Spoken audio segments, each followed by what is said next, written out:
Hello, good evening, everybody. Thank you so much for joining us. My name is Scott Sinclair. I'm the Senior Manager of Programs here at Cancer and Careers, and I will be hosting today's webinar. For those of you who are listening in on your phone, if you could shoot us an email at cancerandcareers@cew.org with your name and the phone number that you're dialing in from. That way we can confirm your attendance and make sure you get all of the relevant follow-up information after the webinar.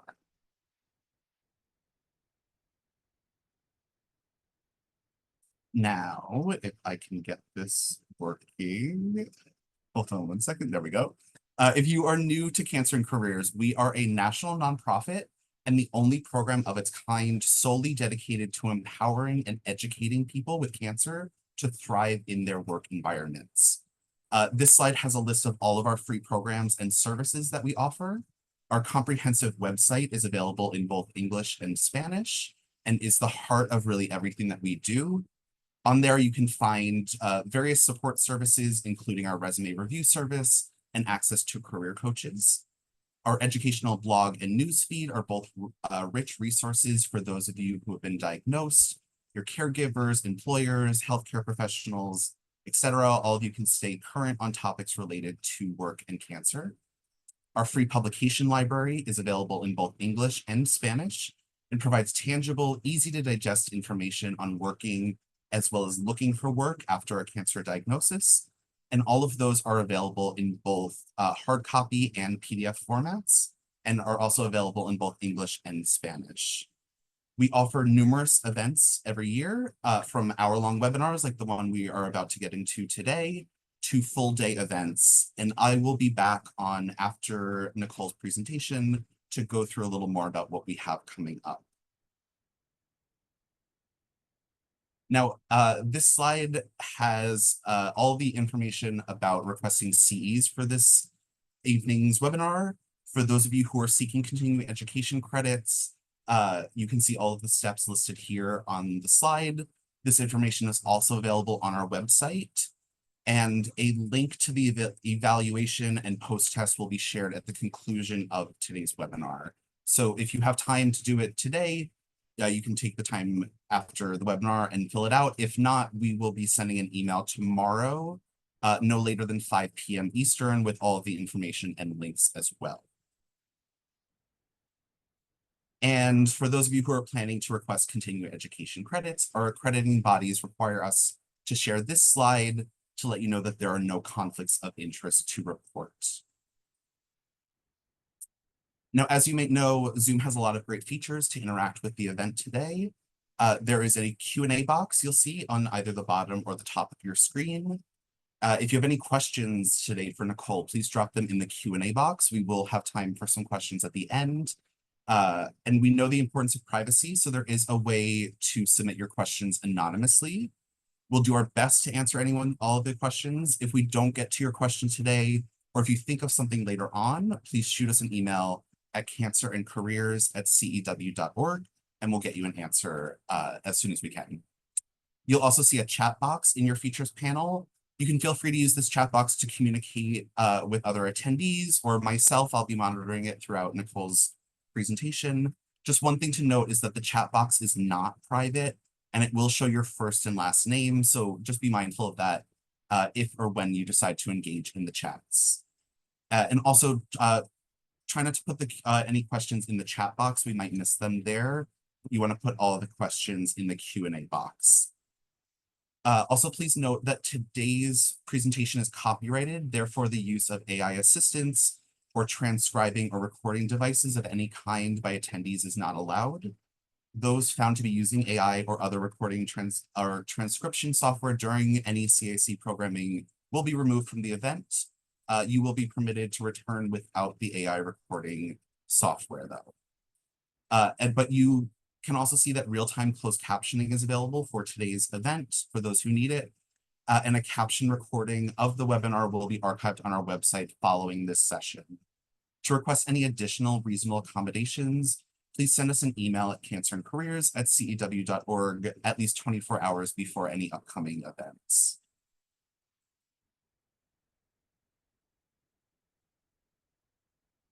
Now, thanks in part to support from Genentech and P&G Beauty, Cancer and Careers is proud to offer the 10th year of our Balancing Work and Cancer webinar series, which was created to provide anyone whose life has been touched with cancer with concise, targeted information about work-related issues that arise after a diagnosis.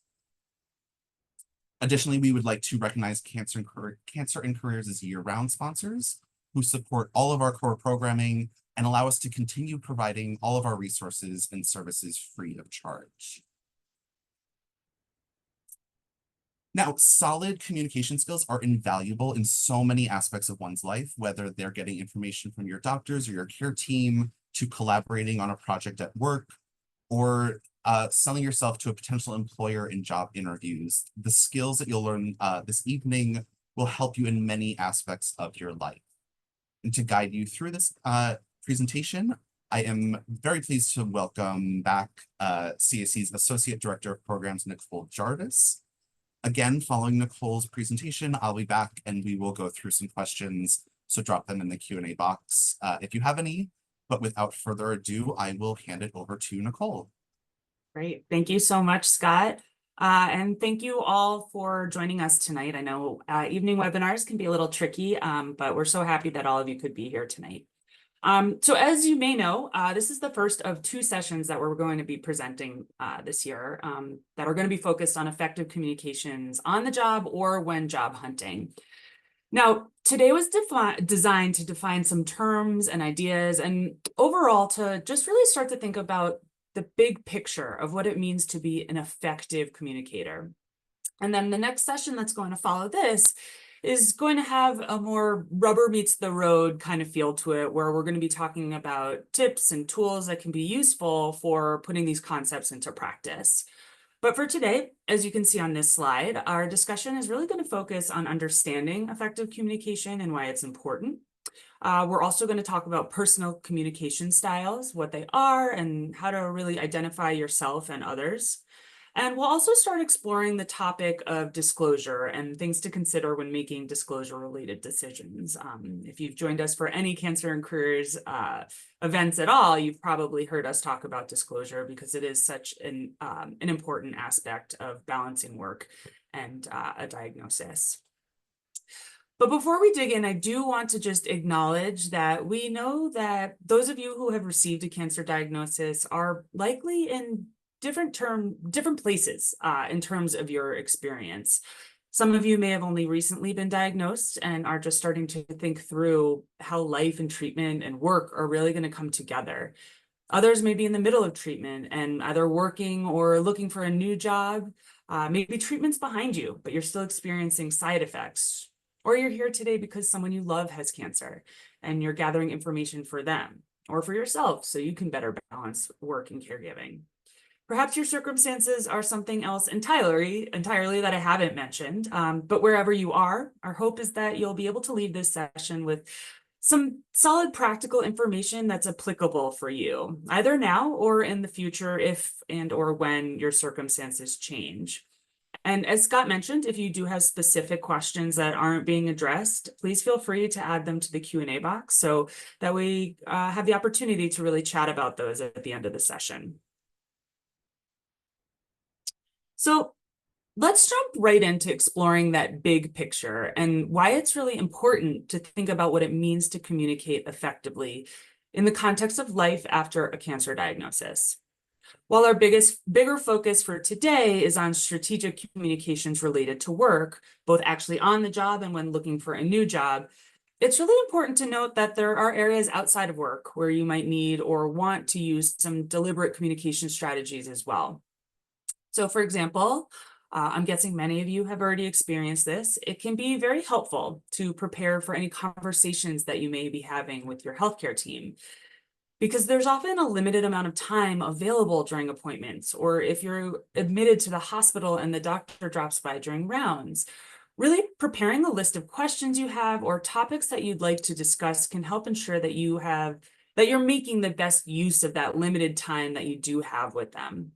Similarly, some conversations with family or other loved ones may benefit from advanced preparation, such as if you're sharing news about your diagnosis or perhaps some updates about your current treatment plan.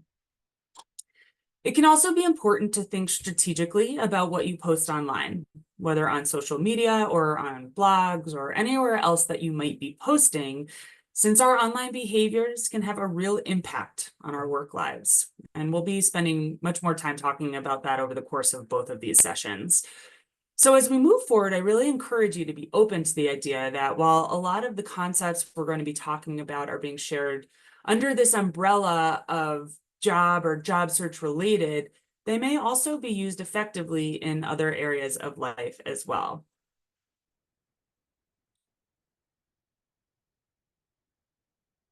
Sorry. So another place in your post-diagnosis life where it may be helpful to apply some communication strategies has to do with recasting yourself in terms of how others around you may view or behave towards you as a result of what's going on with you medically. At CAC, we frequently hear from people who are concerned that having shared a diagnosis means that they're always going to be seen as the cancer person in their workplace. And often that leads them to wonder if there's anything that can be done to help shift their coworkers' focus so that they're once again seen as the full and robust human that they are, who brings tons of work skills to the table, as well as personality, interests, and so on.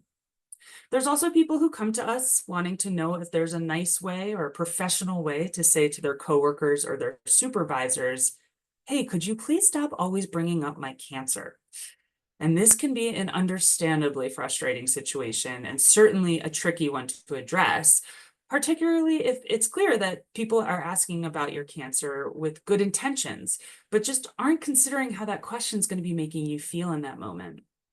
And of course, there are numerous other challenges to communication that you might find yourself working in a work context.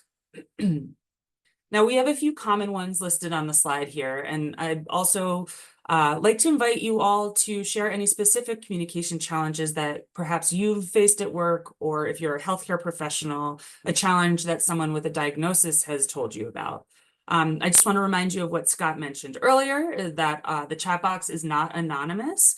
But we would love to hear from you, those of you who are willing to share, and just talk through them a little bit if anybody is willing to share that in the chat box now.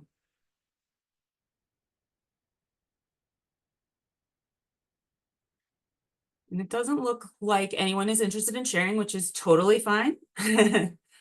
I'll give you another minute just to submit anything that you might want to share with others that we could talk about. If you are interested. Oh, someone is writing now. I'm getting ahead of myself, sorry.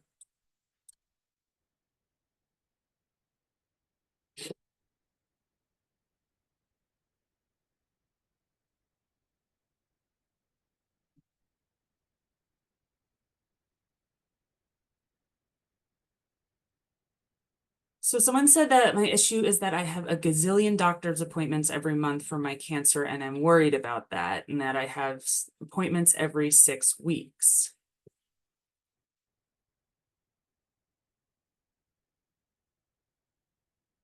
PET scans, brain scans, and Joyce has shared that employers anticipate lots of absences. Absolutely. These are definitely things that people worry about. How do you bring these things up? How do you handle missing work? How do you, someone else said it's hard to ask for additional time off post-surgery since recovery was already 6 weeks and you might need another surgery.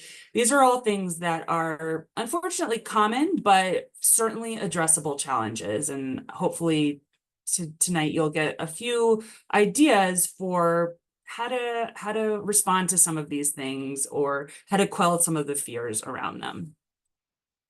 So now some topics are going to be more difficult to talk about than others.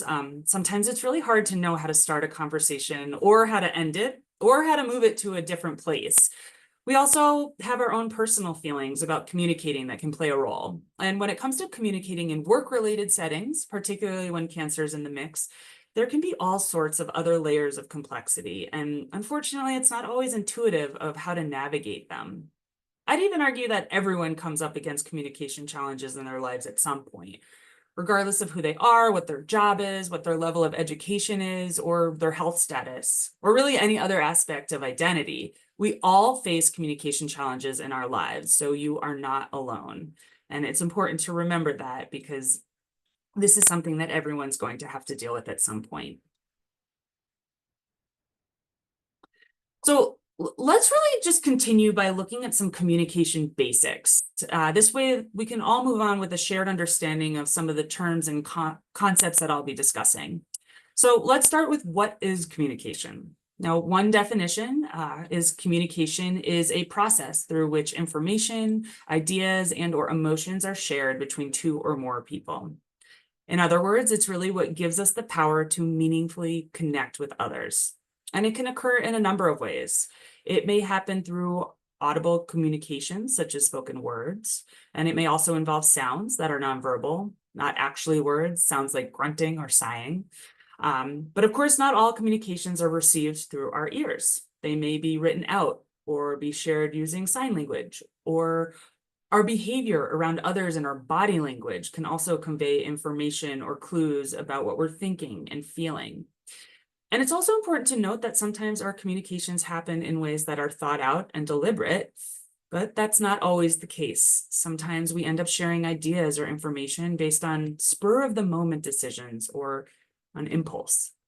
And sometimes details may get shared with others subconsciously without us even knowing that we're doing it. Like when we're nervous and our hands start shaking or we start tapping our foot repeatedly. So really a wide variety of things that may fall under this umbrella of communication are just things to be conscious of. Now, before we define what specifically effective communication is, I'd like to challenge some common misconceptions about it. First being that it's black and white. You're either born a good communicator or you're not. Now, there are certainly people who are born with a knack for communicating. Communicating is a skill, and like any skill, it can be practiced and learned. The next is that full disclosure is the best policy. Now, there's truth to this idea that honesty is the best policy, but it's not always the best approach to share absolutely everything. So this also ties in with the bullet point at the bottom that says not sharing every detail is the same as lying. Now, we're going to talk about both of these ideas more throughout this session and the next. So just hold on to those thoughts for a little bit. Another misconception is that talking is the only way to effectively communicate. So on that last slide, I just mentioned that nonverbal communication, sign language, body language are ways to effectively communicate, but it can be even more subtle than that. For example, giving someone some space. That could be a way of communicating that you respect a boundary that they set. Let's say you do a job in a shared environment and making sure you don't leave dirty dishes in the kitchen sink. This can communicate respect for the other people who work with you. And of course, this list can go on. Another misconception is that we're only ever given a single chance for an effective conversation. This is very rarely the case, particularly when it comes to work-related conversations. And we'll really unpack this idea as well as the other misconceptions more as we start digging a little deeper into what specifically makes communication effective. So the first key concept is to consider that effective communication is a two-way street, and it involves both sharing our thoughts and ideas while also investing energy in receiving and absorbing the ideas that are being shared by whomever else we're communicating with. This means not only being mindful to get across our own perspective in a way that is clear and organized, but also really paying attention to what that other person is trying to get across to us and considering what they're bringing to the table in terms of their own perspective. I also encourage people not to be afraid of asking clarifying questions if you're not entirely sure what the other person or people that you're communicating with are trying to get across to you. It's much better to make sure everyone's on the same page up front rather than wishing later that some of those details had been better ironed out beforehand. Expressing gratitude when it's appropriate is also a best practice. While you might assume the person you're communicating with knows you're appreciative, the reality is that usually people don't know what we don't tell them directly. And simply saying thank you can go a very long way in effectively communicating in that respect. Now, another best practice can be summarizing what was discussed at the end of a conversation. So this could mean taking a minute or two before ending a phone call to review what was discussed and what the next steps are. Or it could mean sending an email after the fact to say, thanks for the conversation earlier, to recap what we discussed, XYZ. This is really tied up in the idea that was brought up on the last slide, which is that effective communication isn't necessarily limited to being a one-time only event. It should really be something that happens very regularly. Now, we can all probably relate to the idea that life in general and our work tasks or projects, et cetera, are all continuously evolving, sometimes in very unexpected ways. So regular check-ins, whether they're 5-minute overviews or longer deep dives, are often necessary in order to make communications as beneficial as possible for everyone involved. Also, it's important to note that sometimes effective communication very purposely takes place over more than one conversation. Additionally, effective communication incorporates emotional regulation, which means having the goal of staying centered so that what you're feeling doesn't really play too much of a role in how you're expressing yourself. And this is really particularly important when we think about those work communications and conversations that you'll be having. Because while our family members or loved ones may ultimately be forgiving if we, say, get angry or annoyed with them, and that starts to come through in how we're communicating, sharp words or intense energy on the job can land quite differently and sometimes can have long-term consequences that are hard or even impossible to move on from. Now, asking for help when you need it is also an essential part of communicating effectively. Now, every single person on this planet, no matter their health status, job title, or any other personal characteristic, is going to need help from time to time. So asking for it shouldn't be something that you shy away from, particularly at work. It can be seen as a strength at times as well. And of course, effective communications should result in a clear understanding of any next steps, whether that's treatment related with your healthcare team, or in terms of a project at work, or a plan for taking time off, or whatever it might be. And that can be a critical item to include in those conversation recaps that I just explained on the last slide, just making sure that there is clear understanding all around, because misperceptions can be really detrimental to moving forward and kind of balancing what's going on in your life with work. And that brings me to why effective communication is important on the job, and particularly after a cancer diagnosis. Now, for one, it helps to keep the lines of communications open. Now, the vast majority of us who work don't do so in a vacuum. We usually collaborate with others in order to get our jobs done. And the best way to make sure that everyone knows what they should be doing and when and how to do it and so on is to make sure that the information and ideas are moving back and forth freely and regularly. Now, in the case of someone who may be working part-time during their cancer treatment, or perhaps has taken some time off and is now returning to their job, effective communication can help remind your boss and your coworkers that you're still valuable and you're a capable contributor to the team, even if you've been out of the game for a little bit. Effective communication on the job can also eliminate questions or assumptions that lead to anxiety or mistrust.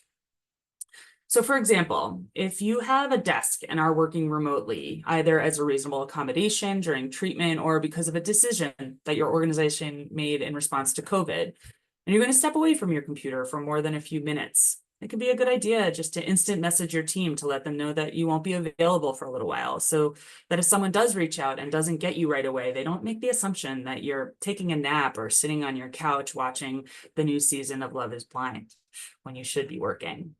In fact, getting in the habit of regularly communicating can actually build a sense of confidence or reassurance about who you are as a worker.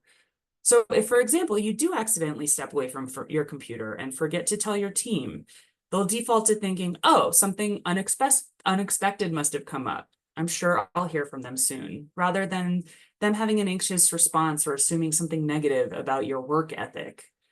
But with all of this said, what's really essential to remember as you're thinking about communicating strategically is that you don't have to be a completely open book about everything that's going on in your life. You can make choices about what specific information and details are going to get shared, or if some don't get shared, or if nothing gets shared at all. We're going to circle back to that in a few slides, but really thinking through other people in the workplace and what might be going on in their life that you don't know about because they haven't shared it because it's not relevant. So just really thinking through that, what's important to share and what's not. Now, effective communication is also really important when you're looking for a job. Clear communication is absolutely key to opening doors to potential interviews, whether it's through networking or a cover letter or well-constructed resume or CV. What it really boils down to is using these communications to help people understand what kind of job you're looking for, who you are, and really what you're going to bring to the table. It's also the case that most pre-interview communications, like the ones I just listed, involve making the best possible use of a limited amount of space. Now, cover letters shouldn't be more than a few paragraphs. Resumes and LinkedIn profiles should be succinct, but get to the point. And in networking, it's really smart to know how to quickly share details in real-time conversations so that you don't risk losing the other person or people's attention. And all of these require planning and specific skills. And then when you think in terms of interviewing successfully, your overall goal, no matter who you are or what job you might be interviewing for, is always to communicate in ways that show the person across the table or the Zoom screen that you are the savviest, most qualified candidate for the role that you're going to be interviewing for, which is also a skill and something that should be practiced. So we're going to spend some more time talking about how to effectively communicate during a job search in our next session. Now, how each of us goes about communicating can vary quite a bit from person to person, and it's based on individual factors such as personality, cultural background, the way we were raised, and so on. And the way a specific person expresses information and or ideas is referred to as their communication style. Now, it's very important to note that there is no one correct communication style, and a good place to start figuring out what your individual style is to ask yourself what your feelings are about sharing. Some people are sharers and some people aren't. Whatever your particular feelings are about sharing or communicating overall are totally valid, and they're going to play a role in shaping your communication style, which it is very helpful to be aware of. And when thinking about communicating at work, it's also smart to plan and evaluate how your workplace culture impacts your feelings about communicating on the job. For instance, is the environment that you work like a second family, where people joke around and share details about their weekends and their families? For instance, CAC is like that. My daughter joins every Zoom call she possibly can. But there are other places where the overall tone might be more corporate and buttoned up and laser focused on the task at hand. So how does this impact the way that you do or don't communicate at work? Does it have an effect on your feelings about whether or not to disclose? Additionally, understanding what your own communication style is can help you become a much more effective communicator, because it helps you to truly own your own strengths in getting across information and ideas, as well as to be aware of the places where there might be room for improvement, of which we all have room for improvement, or other things that you might want to be on the lookout for. And then beyond that, understanding the individual communication styles of the people around you can also help you to know how to target your communications in a way that helps them to best understand and accept your message, as well as for things for you to keep in mind as you receive whatever messages that they're sharing with you. And in case the way I explained that was a little or a lot confusing, because I almost got tongue-tied with it, we're now going to spend the next few slides really going into a little bit more detail about it so the picture is a bit clearer. That would be part of effective communication. As you might imagine, a number of career coaches and other employment professionals have done some really good thinking about and research into communication styles. And among them is a man named Mark Murphy, who is an author and leadership coach. And he's developed a model that outlines 4 primary communication styles. Now, in talking about these 4 styles, Murphy says there are 2 major philosophical differences that separate them. Now, the first is that people tend to communicate either more with emotion and feelings, or more with data, numbers, and facts.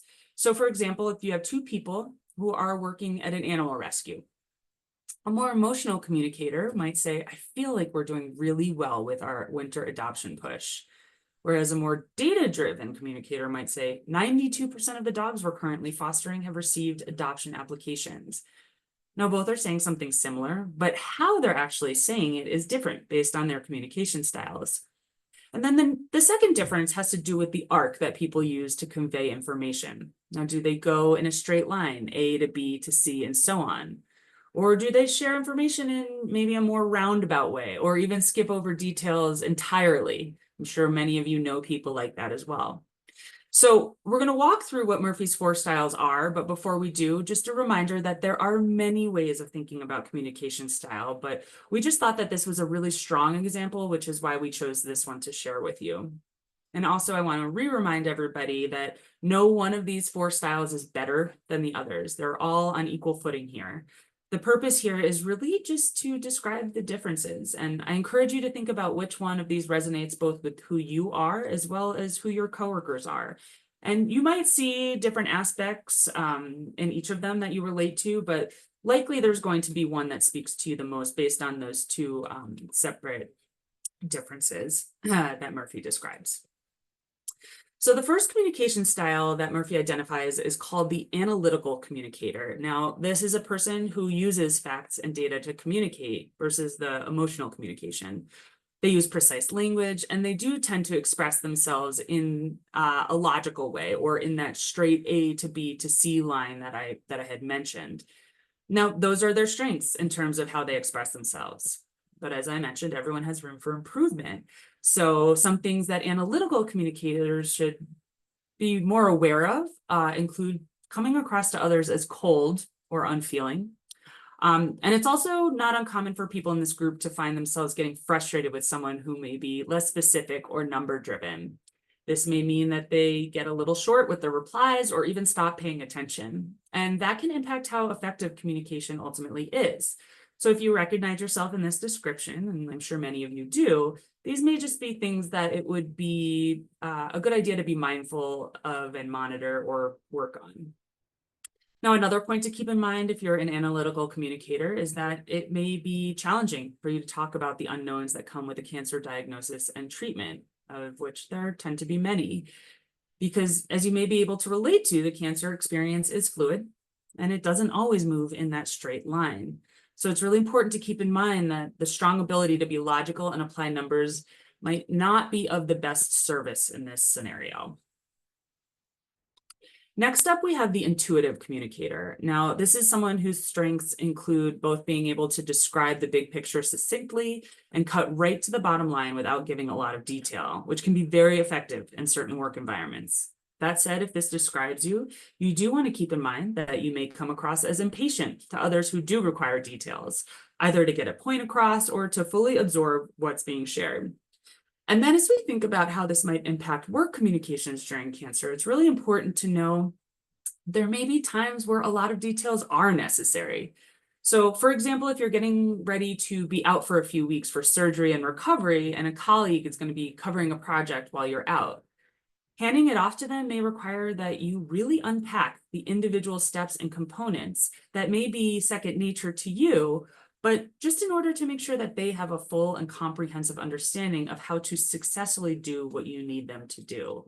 So this might involve slowing down a little bit and really spelling things out that you in normal circumstances might not.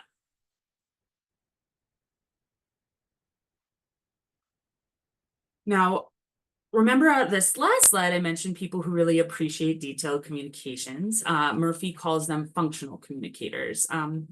It's not necessarily the facts, data, numbers that our analytical communicators like to use.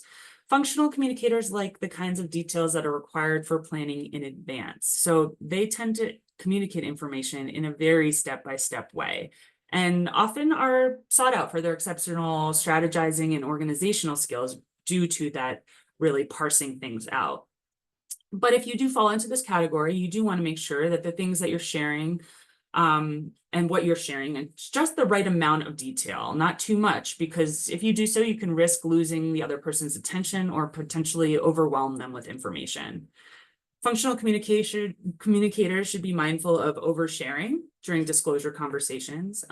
So a really helpful tip is to plan for those discussions by writing down everything you might say, and then go back through to edit out details that aren't totally necessary right now. This is something we're going to touch on a bit more. And the fourth of Murphy's communication styles is the personal communicator. So this is the group that most frequently uses emotion to communicate. This means they're strong empathizers, they listen well and are diplomatic, all of which are very challenging skills to teach. So certainly wonderful traits to come by naturally. Plus, being emotional in a work context can be a positive in many cases. So for example, feeling passionate about your work and letting that shine through can actually really strengthen your communications. Now, on the other side of the coin, personal communicators want to be mindful about letting emotions overtake a conversation, particularly some of those heavier emotions. So it can be a good idea to write out notes or a sort of script for yourself to keep you grounded during some of those disclosure conversations if you do feel your feelings are starting to build. Also, if you know you'll be having a difficult conversation with perhaps a less emotional communicator, perhaps an analytical communicator, it can be a good idea to really think through how that more muted behavior might impact you and how to navigate whatever feelings may come up. It doesn't mean they don't care if they are not emoting the way that you would. So you have to kind of remind yourself of that to stay in the moment and not get lost in some of the reactions. So moving on now to the topic of disclosing your cancer diagnosis, as I've mentioned a number of times, it's important to be thoughtful and strategic when making these decisions about when, how, to whom you should disclose, or even if you should disclose at all, either at work or in other areas of your life. So we often encourage developing a personal disclosure plan. This isn't because there are right and wrong ways to share information, but because spending some time sitting with and thinking through the who, what, when, where, whys of sharing, and then making specific choices can help you feel more confident about and in control of the information about your personal story that's out there in the world. So what's involved with developing a personal disclosure plan? First, making clear decisions about what, if any, information you plan to share about your cancer journey that you're going through, and where. This includes both conversations that happen in person or at work and also online. Now, once you've made those decisions, communicate them with people in your network, whether they're friends and family or people that you're connected to online. Unfortunately, we frequently hear stories about well-intended accidental disclosures online. And so it's just really important to always think through, what's out there. And even if you have shared those preferences with your loved ones, it's still a good idea to monitor what others are posting so you do have a sense of what's online. Also really important to consider how you present written communications. So if you have any cancer community, perhaps in a volunteer capacity involvement, how are you presenting that online? How's your resume being crafted or cover letters? Obviously, these examples all have to do with job searching, but written communication is also very important in the workplace as well. And we'll talk more about the nuts and bolts of effective written communications during our next session. But I'm sure any of you out there that throw in an extra exclamation point are thinking through what effective communication might be in the workplace to really convey what you're trying to convey. Now, people often reach out to us because they're not sure about whether there is a responsibility to disclose and discuss their diagnosis and or treatment plan at work. So if you're wondering whether or not you have to share news of your diagnosis, you should know that although there can be exceptions, in most instances, there is not a requirement or an obligation to share your details about health or health history with an employer, nor can they ask. However, people may decide to disclose for a variety of reasons. There can be both benefits and unwanted consequences associated with disclosure in the workplace, which makes it very important to understand how and why you're making the decisions that you're making, and to really stick to those choices that feel right for you and your unique circumstances. Now, some things to ask yourself might include, how will treatment interfere with your ability to perform your duties? We also talked about the legal benefits to sharing this information. We're not going to really spend any real time talking about workplace legal protections, but I'll briefly say that sometimes it's necessary to share some information about your diagnosis in order to access protections under the law. We do have a number of archived webinars on our website where you can learn a little bit more about workplace protections. And there's also a link to an informational article on our website that has more details as well. That's on this slide. And I think Scott mentioned, but you will be provided with the slides following today's presentation as well. Now, with that said, it's important to note that people may want to disclose for a variety of reasons that do not have to do with the law. For example, some people are sharers, as I mentioned earlier, and for them, it would feel very inorganic to keep something like a cancer diagnosis under wraps. While others feel very differently. They're much more private at work, either about their personal lives in general or medical information specifically. You may also want to think about whether anyone in your workplace has gone through something similar. Now, while you may not know of anyone who specifically went through cancer treatment, maybe there's someone who went out on maternity leave or a person you work with who has an aging parent that they're caring for. Do you recall what kinds of flexibilities the workplace provided for them, if any?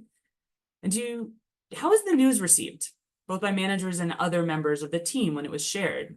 It can be really valuable to consider these experiences as you begin to think about what you can expect out of your own experience as you share this information.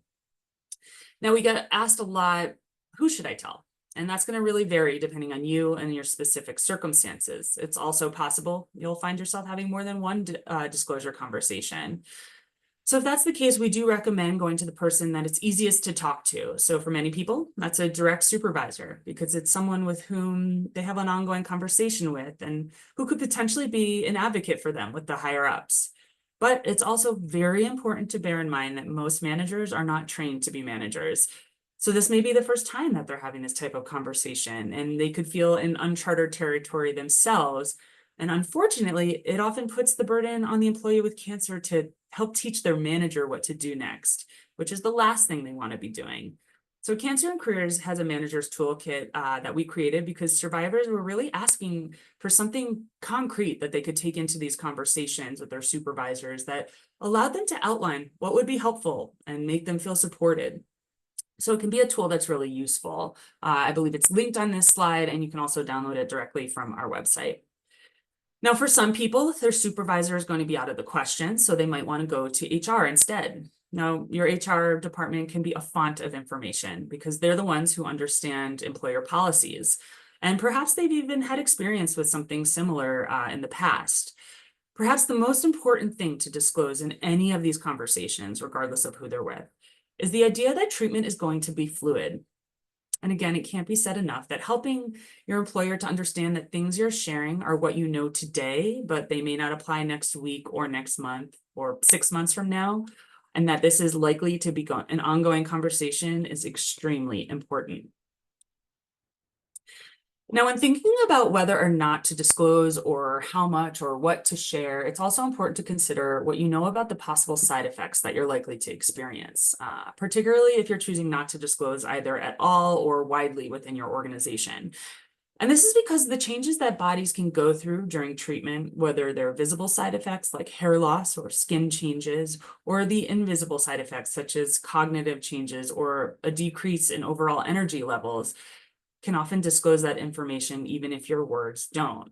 And remembering what we talked about earlier in terms of subconscious or unintentional communications, this is a perfect example of that. So if you are someone who isn't planning to or has already decided not to disclose widely, it can be a really good idea to have a sense of the types of changes that you're likely to experience and whether those might be perceived by your coworkers in a way that invites questions. And then from there, it's about knowing how to have some prepared responses to any questions that might come your way, so that in that case, you don't actually accidentally share any information that you would have preferred to keep private and had planned to keep private. And we'll be spending a lot of time talking about preparing responses to questions and comments in this next session. So if you're not registered or for that session yet, I definitely recommend doing so because there's a lot of really beneficial and helpful tips there. So with all of that said, if you do decide that you're going to disclose at work, the idea of simply getting the ball rolling is one that can be intimidating for a lot of survivors, which is totally understandable. So here's just a couple of examples of how you might start the conversation. So for example, you might say, I know this is a lot for you as well, but I think if we collaborate, we can come up with a plan that works for both of us. It's very important to me that everything continues running as smoothly as possible. So really overall, when you're preparing these conversations, be sure to weave in the idea that you want to collaborate with your employer to create a plan that ensures that both your needs and their needs are going to be met. And, if any of the exact language on this slide works for you, please feel free to use it. But the reality is that the exact same language isn't going to work for everyone because not everyone communicates the same. So this is why it's a really good idea to sit down and fully prepare for the best way for you to convey what you're trying to convey. Now, as you're thinking through all of this, it can be helpful to think of disclosure as a spectrum. And if you've attended any of our sessions, you've probably seen this slide because we really press this one.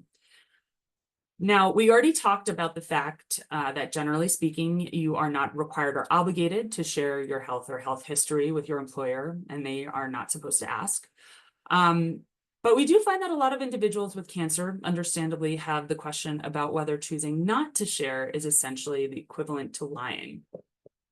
So I mentioned it earlier, but what I would offer to you is that if that is a question that you have, try to recognize the decision to not disclose a cancer status as the choice to omit sharing personal information that isn't relevant to if you can or how you do your job. It's not lying. And if you think about it, there are all sorts of pieces of personal information that people choose not to omit in work settings or choose to omit in work settings. For example, no one ever goes into a job interview and says, I chew gum all day when I'm working, and some of my past coworkers find it really annoying. Similarly, people also experience all sorts of medical realities they don't necessarily share with their employees, such as diabetes or heart disease, or if they're on birth control pills or antidepressants. Maybe someone's going through a really rough divorce. Omissions are perfectly okay. It's also typically not an all or nothing scenario. You can always start by sharing just a small piece of information that's relevant and then share more later if something else becomes relevant down the road. But on that same note, it's impossible to unshare something that's already been put out there. So it's often better to start by sharing a little bit less and keeping things closer to the vest. Now, seeing disclosure as sitting on a spectrum can really help you make the decision of what, how much, and to whom you'll be sharing. And when deciding whether to share at work, consider what you know so far. Now, if you're planning a disclosure conversation, it's really important to stick to what you know to be true right now and not necessarily the what ifs, of which there are plenty and when you're going through a cancer diagnosis. So this involves getting accurate information from your healthcare provider around timelines and treatment protocols. But you don't want to give your employer the impression that these things are necessarily set in stone, because the reality is that circumstances change, often unexpectedly, and it can be uncomfortable to really have to walk back on that promise that you made early on before you knew how things would really be playing out. So really let them know up front that you're telling them what you know now. Things may change, and if they do change, you will communicate that to them. Really, by assuring your employer that the dialogue will be open can help ease some of their concerns around being kept in the loop and having to kind of scramble to figure out solutions. Now, turning now to the topic of disclosure during a job search, this is a question that comes up very frequently. Should I disclose my cancer diagnosis in a cover letter or resume, either as a way to explain a gap or as an explanation of skills and experience? Now, ultimately, your job search is yours and up to you to conduct it in the way that feels right for you. But I will also share that a number of studies have been done that have shown that people who disclose cancer or another medical issue or disability in a cover letter or on a resume are less likely to be called for an interview. And obviously, we at Cancer and Careers really wish this weren't the case, but I bring it up because it's an important point to consider. So I encourage you to think about it this way. Every job search really amounts to a series of conversations, and it's wise to think about the purpose of each of those conversations and then think about where in the process disclosure might make the most sense. What we typically recommend, if it's really important for you to disclose during the job search process, is to try and wait until you have at least one in-person interview. I also want to call out that CAC has a publication called the Job Search Toolkit, and this has a ton of information about all aspects of job searching. It can be ordered or downloaded for free through our website. And again, we'll go into more detail about the how-tos of job search communications during our next session, but this is just a handy guide to help. And I'd like to spend a little time now talking about the online space. Now, at Cancer and Careers, we hear very frequently from survivors about the role that the internet is playing in helping them through their cancer experience. For many, it creates a sense of community and a way to feel better in the moment. But it also creates a written record of information that can be difficult to get rid of. At the same time, research indicates that more and more hiring managers and existing employers are Googling prospective candidates and current employees respectively. And really, this isn't necessarily to find something negative, but rather just to get additional information about the people that they work with or about candidates that they really liked. Still, it's possible that they'll come across some information that a person would prefer their employer didn't know. And I want to be clear that I'm not saying never post anything online, since it can actually be a good thing to have an online presence, but rather it's important for people to have a better understanding of what the virtual landscape looks like so they can make informed decisions about how their story is being presented online. And if you're interested in a deeper exploration of this topic, we have an archived webinar on our website called Disclosure, Privacy, and Online Brand, which I would definitely encourage you to watch. Sorry,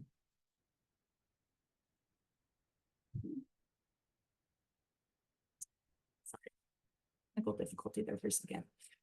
So here from our 2023 Harris poll, you can see the reported behaviors around disclosure in social media. Now, 20% disclose cancer diagnosis on social media. 18% regret posting information about cancer diagnosis on social media sites. And 32% expressed concern about their employer discovering cancer diagnoses through social media. So there's certainly some worry about the role that social media can play and some of the decisions that have been made during a cancer diagnosis about social media. Now, just a reminder of some of the things that we already talked about. And as you're thinking through what's going to work best for you, it's a really good idea to spend some time considering the potential long-term impact of online disclosure. So it might be the case that some of you have disclosed at work and everyone is very supportive, and that's an outstanding situation to be in. But the fact is, the internet doesn't go away. So it's important to think beyond right now and really consider what the possible long-term impact could be, because none of us can predict the future. So you might find yourself unexpectedly looking for a job 5 years from now, or your supportive manager may move on and be replaced by someone who starts Googling their new staff. And there's really no way to know how that person's going to respond to the information that they find.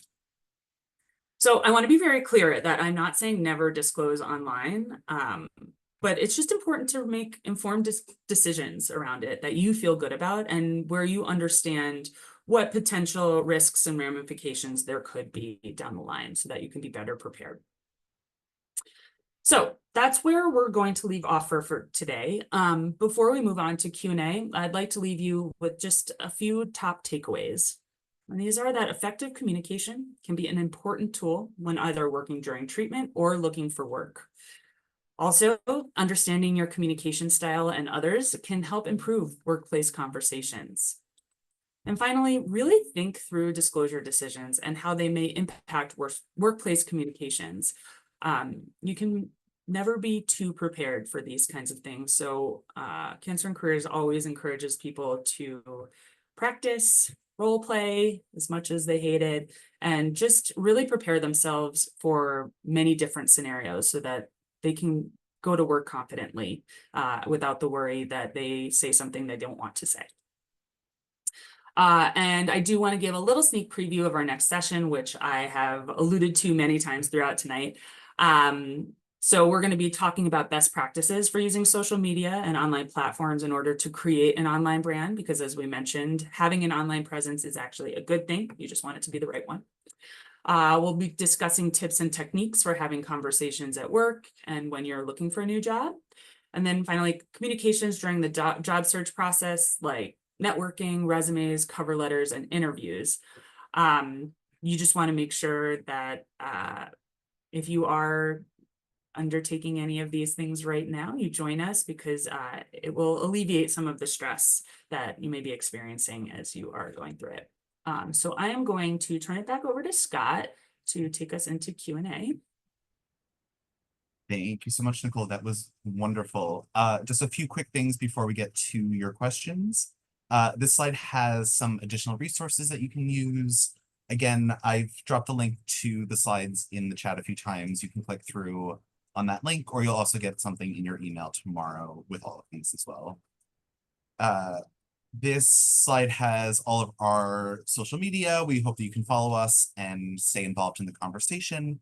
Also has Nicole's email here. If there are any questions after today that you think of, feel free to reach out. And then we have some upcoming events. As Nicole has mentioned, we have the second part of our Communicating Effectively series coming up next month on September 11th. Also, again, at 6 o'clock Eastern, 3 p.m. Pacific.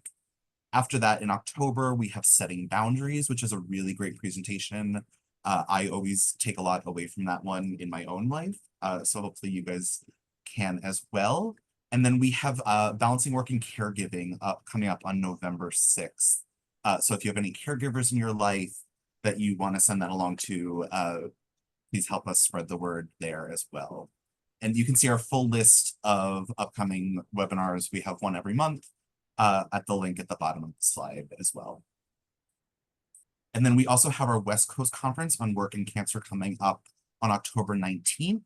That is an all-day conference, again, held on Zoom. West Coast is really just the time zone that we're holding it in. So it's going to be 9 a.m. to 4 p.m. Pacific time, so noon to, 7 o'clock Eastern. Hope you'll join us again there. We have some really great panelists and sessions coming up that we will be releasing more information in the coming weeks, so keep an eye on your emails there as well. And then we have our Midwest and national conferences returning next year, and again, we'll have much more information as the months go by. So I'm going to leave up this slide as we go into Q&A. This is all of the requirements for anybody requesting CEs. Again, the link is going to pop up in your browser at the end of the webinar today. If you don't have time to fill it out right away, that's fine. You'll get an email tomorrow with all the information as well. So as we go into Q&A, first, there's one quick question, which is how can I share this information with others? There'll be an archive of today's presentation on our website sometime by the end of next week. So you can check back there and feel free to share that link with anybody who wasn't able to join us today. You can send that to them. But so Nicole, the first question I have here is I shared my diagnosis with my manager and HR, then they terminated my employment because of my cancer. Now I'm afraid to tell any future employers and non-family members about having cancer. Do you have any recommendations on how to deal with that? Sure. Well, I just want to say I'm sorry to hear that. That's really unfortunate, and it's what we hate to hear, but unfortunately we do hear from time to time. And partially why it's unfortunate is because it has instilled a fear in disclosure for you. This will not always be the case, but unfortunately there are just scenarios where people can't handle it. So, I think it's about reading situations. It's about sharing what you need to share, thinking through what impact your diagnosis is going to have on your ability to do your job. So, if you get a new job and you are at a place where you have to put in a request for a doctor's appointment or time away from the office far in advance, you might want to think about how you would handle that if you are going to be having multiple appointments and things like that. I won't tell you to never tell anybody about your cancer again. And I won't tell you the opposite of that, to always tell people. I think it's a really personal decision. It's circumstantial. It depends, what the reason is for telling, and then really breaking down who needs to know what, etc. But again, I'm sorry that you went through that. And it won't always be like that with everybody, but it's just about making really informed decisions. And as we mentioned earlier, it's a spectrum. So you don't have to tell everything all at once. You can talk about a medical history without saying cancer, if it's relevant. So. Yeah, and like everybody has doctor's appointments, and you don't have to necessarily say what it's for or anything too detailed if you don't want to. Or if you're, you get somewhere new and 6 months into it, it's like a really supportive environment and you feel great about it, then, maybe you share a little bit if you feel comfortable. But again, it's not required or necessary, and you're not hiding anything or lying or anything like that, as Nicole said earlier. The next question I have is, in the current job search realm, ATSs are prevalent. That's application tracking systems. This is a very one-sided communication, and even programs to help the applicant pass through these systems can be inadequate. Is this in this situation, are there any clues or recommendations?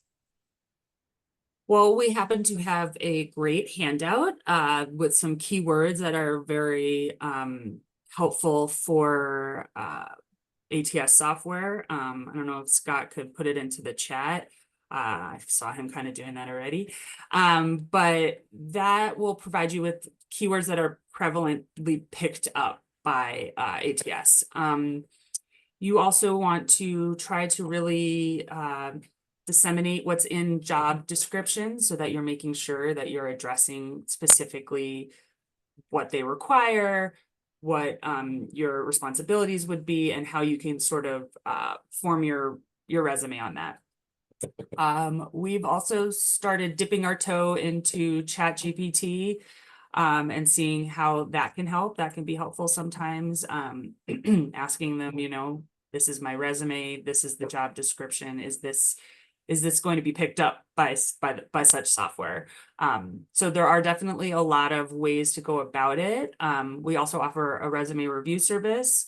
If anyone is interested, where a career coach will take a look at your resume and give you suggestions. So if you find that you have been unable to get through ATS, that could be something that you talk about and see, how the career coach could help you kind of reformat and rephrase. I am dropping a few links into the chat right now.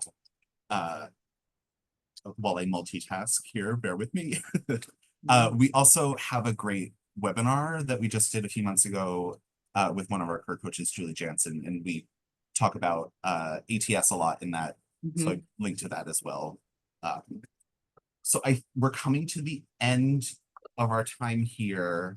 I have one more question. Again, if we didn't get to your questions, shoot us an email, cancerandcareers@cew.org, and we will get you a one-on-one response as soon as we can. The last question I have here is, how do I manage requests for accommodations on the job when I'm still learning day by day how to navigate my disability? Yeah, I mean, it's going to be a learning experience. As we've mentioned numerous times, it's fluid. So things are going to change. And sometimes you don't know until you know.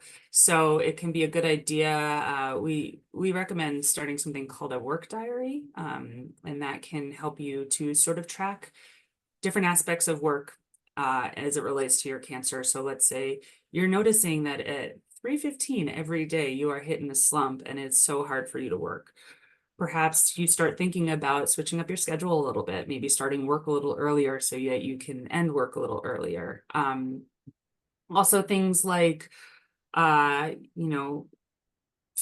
that you are feeling particularly sick at certain times of the day, maybe integrating certain breaks that you didn't have before, or setting some time aside for yourself to lay down, blocking off your calendar, things like that. So a lot of it has to do with just, getting used to what everybody hates the saying, the new normal, and ways to kind of mitigate some of the challenges that come along with that. And I think if you're, formally requesting a reasonable accommodation, which is any sort of job modification, which is part of the ADA, you can make a request and make it known to your supervisor or your HR department, whoever you're going to with the request, that things might change and things could be fluid, and you could think of something in a month from now that you might need to help you do your job better, and that's fine. And in another month, you might think of something else, and it's not limited to like a one-time only. You have this window to request a reasonable accommodation, and then they're all. I unavailable. can usually request more than one. So if you find that you need multiple, that's also totally okay. Well, that is all the time we have. Nicole, thank you so much. Thank you to everybody who is watching right now. We're really glad to have you, and we hope we'll see you next month for part 2. And again, if we didn't get to your questions, cancerandcareers@cew.org. We will get you a one-on-one response to anything we couldn't get to today. But thank you so much. Have a great night. Thank you.